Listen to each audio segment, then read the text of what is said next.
তো বন্ধুরা, এই ঘটনাটা হলো একটা গ্রামের কবরস্থান নিয়ে। এই ঘটনাটা হলো আমাদের গ্রামের একটা ছেলের ঘটনা। তাহলে চলুন কথা না বাড়িয়ে শুরু করা যাক। আমি তার মতন করেই এই ঘটনাটা শেয়ার করছি। যখন আমি ক্লাস 7-এ পড়তাম, তখন আমার গ্রামে কোনো বিদ্যালয় ছিল না, যার কারণে আমরা গ্রাম বেরিয়ে পাশের গ্রামে হাই স্কুলে পড়াশোনা করতাম। আমাদের গ্রাম থেকে সেই গ্রাম যাওয়ার একটা কাঁচা রাস্তা ছিল, আর সেই রাস্তার পাশে ছিল 2 গ্রাম মিলিয়ে একটা কবরস্থান।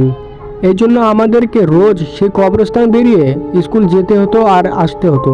বর্ষার দিনগুলো দুই পাশের পানিগুলো থই থই করতো, কখনো বা অল্প পানি বা কাদা রাস্তা দিয়ে যেতে হতো, আর কখনো বেশি পানি হওয়ার কারণে আমাদেরকে নৌকা নিয়ে স্কুলের দিকে যেতে হতো।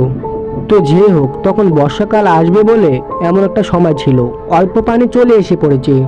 তখন আমাদের স্কুলে একটা অন্য ক্লাসের সঙ্গে আমাদের ক্রিকেট ম্যাচ ছিল, যার কারণে ওই দিন আমাদেরকে আসতে বেশ একটা অনেক দেরি হয়ে গিয়েছে। আমরা যখন বন্ধুরা বাড়ি ফিরছিলাম, তখন সময়টা ছিল বেশ 6টার দিকে। গ্রামের মধ্যে সন্ধ্যের পর বা সন্ধ্যের আগে বেশ একটা মানুষ চলাচলি করে না। তো যাই হোক, আমরা খেলাধুলা শেষ করে আমরা বন্ধুরা বাড়ি ফিরছিলাম। এরপর আমরা গল্প করতে করতে ওই কবরস্থানের সামনে এসে পড়ি। আর আমার এই বন্ধুর যে ঘটনা ঘটেছিল তার নাম ছিল রানা। আমরা গল্প করতে আসার সময় হঠাৎ করে রানার পা কবরস্থানের এক গর্তে পড়ে যায়। রানা প্রচণ্ড চিৎকার করে, আর আমরা সকল বন্ধুরা রানাকে টেনে তুলি, কিন্তু রানার পাটা অনেক খারাপভাবে মচকে যায়। এমনিতে সন্ধ্যা, তার উপর রানার এই অবস্থা। তখন আমরা সবাই মিলে তাকে ধরাধরি করে বাড়িতে নিয়ে যাই। বাড়িতে নিয়ে যাওয়ার পর তার বাবা মা জানতে চায় তার সঙ্গে কি হয়েছে। তখন আমরা সবাই তাদেরকে সমস্ত ঘটনা খুলে বলি। তারপর রানার পা ব্যান্ডেজ করে দেওয়া হয়। আমরা সবাই জানি রানা হয়তো আর স্কুল যেতে পারবে না, কেননা ওর পায়ে অনেক ব্যথা লেগেছে। তারপর রানা 7-8 দিন থেকে স্কুল যায় নাই। হঠাৎ করে গ্রামে থেকে শোনা যায় যে রানা নাকি পাগল হয়ে গিয়েছে। এই কথাটা শুনে আমরা সবাই অবাক হয়ে যাই। তারপর আমরা সিদ্ধান্ত করি যে রানার বাড়িতে যাব। তারপর আমরা সবাই রানার বাড়িতে যাই। আমরা সবাই রানার বাড়িতে যেয়ে দেখি রানা একটা গর্ত খুঁড়ে সেই গর্তের মধ্যে খেলা করছে, ছোট বাচ্চার মতন করে খেলা করছে। তখন এই দৃশ্য দেখে আমরা অনেক অবাক হয়ে যাই। তখন আমরা রানার সাথে কথা বলে দেখি যে রানা সত্যি একটু মাথা খারাপ হয়ে গেছে তার। তবে এর মধ্যে তার পরিবার তাকে চিকিৎসা করা শুরু করে।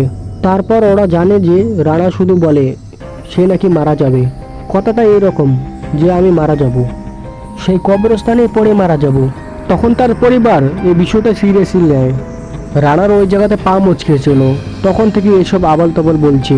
তখন ওই গ্রামের হুজুর দিয়ে চিকিৎসা করতে লাগে এবং পানি পড়া তাবিজ এইসব নিয়ে আসে। তখন এইসব করতে করতে বর্ষাকাল প্রায় এসে পড়েছে। আমরা তখন নৌকা দিয়ে যাতায়াত করতাম স্কুলে। এর মধ্যে আমরা হঠাৎ করে শুনতে পাই রানাকে নাকি খুঁজে পাওয়া যাচ্ছে না। তখন সবাই মিলে রানাকে খুঁজতে শুরু করে এবং আমরাও। এবং খুঁজতে খুঁজতে রানার বাবা বলে, এখানে তো আশেপাশে খুঁজে পেলাম না, তাহলে চলো তো সবাই কবরস্থানে যাই। তখন আমরা কেউ কেউ নৌকা করে আর কেউ বা পানির উপরে, যেভাবে হোক আমরা কবরস্থান চলে যাই। কবরস্থান যাওয়ার পরে আমরা দেখতে পাই যে চারদিকে পানি হয়ে গেছে, কেননা ওই সময়টা ছিল বর্ষাকাল।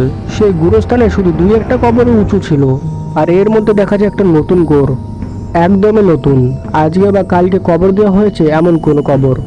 এবং কবরের মধ্যে দেখতে পারলাম রানার 2টা পা, যা ছিল কবরের তলে, এবং রানার শরীর আর বাকি অংশগুলো কবরের বাইরে ছিল। এইভাবে রানা সেখানে পড়েছিল। রানার এই অবস্থা দেখে সবাই সঙ্গে সঙ্গে চিৎকার চেঁচামেচি শুরু করে দেয়। এরপর সবাই রানাকে তুলে দেখে রানার প্রাণ নেই, সে মারা গিয়েছে। এই কথাটা শুনে আমাদের অনেক কষ্ট হয়েছিল। তারপর সবাই লক্ষ্য করে সে নতুন কবরটা, যে কবরটা আজ বা কাল দেওয়া হয়েছিল। তখন আশেপাশে গ্রাম থেকে জানা যায় যে এখানে তো কোনো মানুষ কবর দেওয়া হয় নাই, এখানে তো কোনো কাল পরশুর মতন কোনো কবর দেওয়া হয় নাই, মানে এই 2-3 দিনের মধ্যে গ্রামের কাউ মারা যায় নাই। কিন্তু এই নতুন কবরটা কার? কিন্তু কবর খোঁড়ার কোনো নিয়ম ছিল না, নইলে তারা এই কবরটা খুঁড়ে দেখত। আর গ্রামের মানুষ কুসংস্কারের কথা শুনে অনেক ভয় পায়। কিন্তু একটা বিষয় সবার খারাপ লাগে যে রানা সবসময় বলতো সেই কবরস্থানে পড়ে মারা যাবে, এবং মূলত তার সঙ্গে সেটাই হয়েছে। তো এটা রহস্যই থেকে যায়।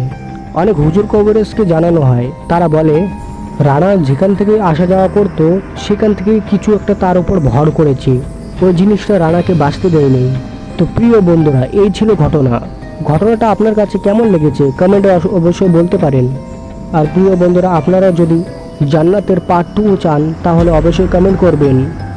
যারা যারা এই জান্নাতের গল্প শুনে নাই তাহলে তাদের জন্য আমি ডিসক্রিপশনের মধ্যে লিঙ্ক দিয়ে দেব, সেখান থেকে আপনারা দেখতে পারেন।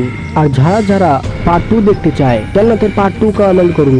আমরা আবার মিলব পরবর্তী ভিডিওতে, তখনকার জন্য সকলকে আসসালামু আলাইকুম।